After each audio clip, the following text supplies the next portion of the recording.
We get a lot of questions amongst religious believers in Christianity and actually most religions that actually are out there that believe that they're there for a spiritual purpose, and they never realize, why are there lawyers involved in everything? Why is it that there are lawyers there? And we always relate to lawyers regarding the law. And we know that the King James Bible spoke of woe unto ye lawyers, for you take away the key of knowledge. Some renderings of that was woe unto ye scribes, so we'll actually at least acknowledge the fact they use the word scribe. And we know that in our society we are always subscribers, so we're always below a scribe, someone who writes the law. That's why you're a subscriber to your social insurance name, which means there must be a scribe over and above you, because you wouldn't be able to subscribe otherwise. But the concern is, what would be the purpose of the lawyers? Now, we know Jesus was an advocate for us. We know that the lawyers even identify themselves even under the worst term you could ever think, which is called the devil's advocate. They don't even hide that. There's even a bar in the Toronto area that's called the Devil's Advocate, that has a old British lawyer with a wig, a pitchfork, and a serpent's tail. Sneaky bastards. Boy, they aren't hiding who they are. And we know the fact is that, why would you need a lawyer as an advocate when you have Jesus Christ as your advocate? Could it be possibly a lack of faith? That you think you need the lawyer? Well, the lawyer only represents something that has nothing to do with Jesus Christ. The fact that they represent themselves as a devil's advocate would tell you what they represent. Could it be possible that the devil actually came up with an idea of a surety that really isn't a surety?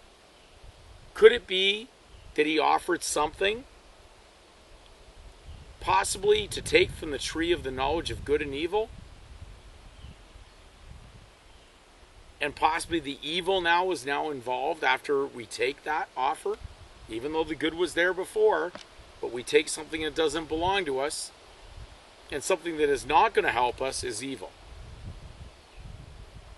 And therefore, when we look at the word and we look at the understanding of that, we can understand that if Jesus has come for us as an advocate for us once for all time, he did something that the Levite priests under the old covenant could never do, which was lay down perfect blood. He had no sin. He put a sacrifice down that was for all of us. It was a gift, and we would never be able to repay that other than by acceptance and allegiance. We could not work it off, so therefore it was not based on us trying to earn a living. Would it not make sense that those that run evil would operate a society that would run a proselyting of us to be attorneys or Levites? To think that we could earn a living, make a living? I only realized that God could make a living. How could we make a living? If you ever tried to make a living, please explain to me how that could ever happen. It is an impossibility. You cannot make a living. Only God can make a living. And by accepting Jesus Christ, you now are a living, because you've accepted the ransom sacrifice. Therefore, you're living in the spirit of Jesus Christ. That's in your Christian name. But the false advocates, the lawyers, don't make any money from that. So they run a whole system that is based on you believing otherwise. Now you won't be wise, you will be otherwise. Because you will lead to ego to believe that you could actually be your own guarantor, your own God, just as Adam and Eve in the garden, at one moment, thought that they could be their own gods. So, are we in anything different than it was in all the message that was in the Bible? The Bible's clearly pointed out the whole thing from A to Z, from Genesis, from the beginning, to the revelation has told us exactly what's going to happen.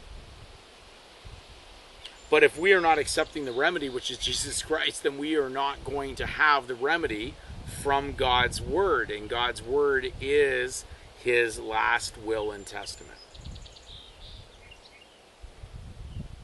The first side of the Bible only went so far. And then it required Christ to come to amend the will, which was the New Testament, a new beginning for man. And then he would be born again by the Spirit of Jesus Christ. He would no longer be under the penalty of the handwritten ordinances of the man-made law, because Christ had wiped that out, canceled it, according to Colossians 3. So we're in a book that's probably at least 65 million copies printed every year. I don't know where they're all going. A book that no one reads, and on average, according to the populace of the world, but still is printed and distributed, but unfortunately never taken to heart. And God always gives a warning before He brings a disaster. And if you haven't looked around your planet right now and you haven't seen the mess that it's in, if you haven't seen all the whoring and prostituting for money that'll never stop, people in the logging industry will continue cutting trees down, even though there could be 100 years of stockpiled trees. But they have to try to make a living, they'll tell you. Well, that's because they're trying to be God. And they won't stop until God stops them. And that's the message of Satan. That he will gather up as many souls that will continue working against God, trying to make a living. We talk to farmers. You know, blessed their ignorance. Because if they're not ignorant, and in God's law they are forgiven. In man's law they're not forgiven.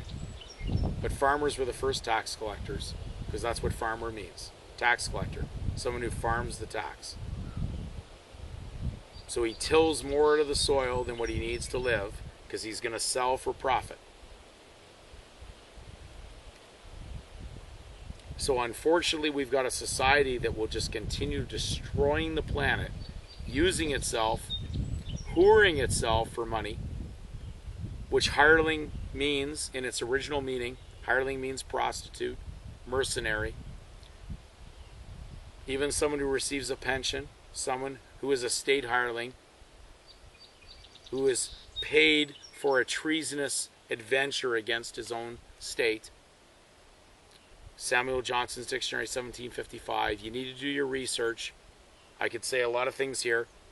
If you don't know what they are and you haven't gone to a book to read it, you may be caught up in the electronic wave of, I'll get it off of an electronic site, but I won't go actually to a book.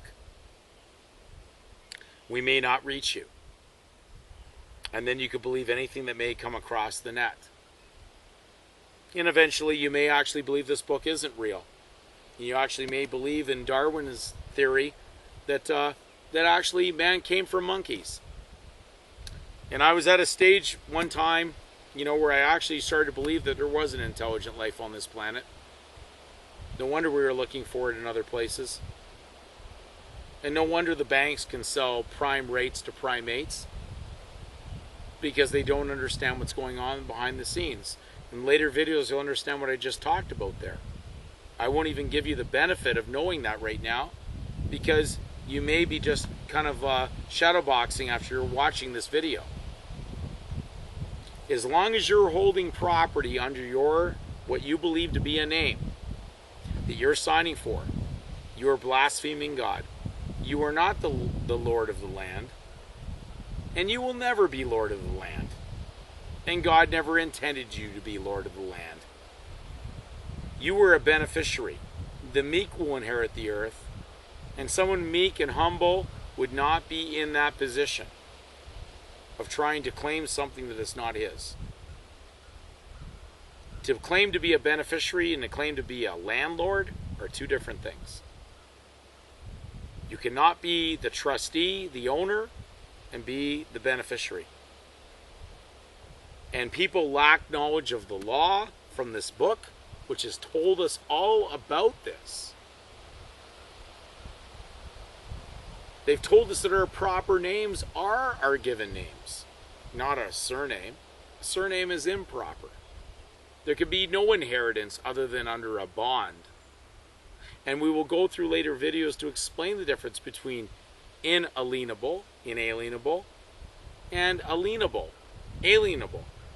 I use these breakdowns and how I articulate the word so that you understand, because you've never been told. And we hope that when you take this to heart, you wipe your slate clean. You realize you don't know. Because if you knew, most likely, and had experienced the knowledge of God, you wouldn't be down the direction you are. God did not talk to those that were wealthy because he knew the odds were they would not get the message, because they'd be caught up in their own ego, in the illusion of Satan.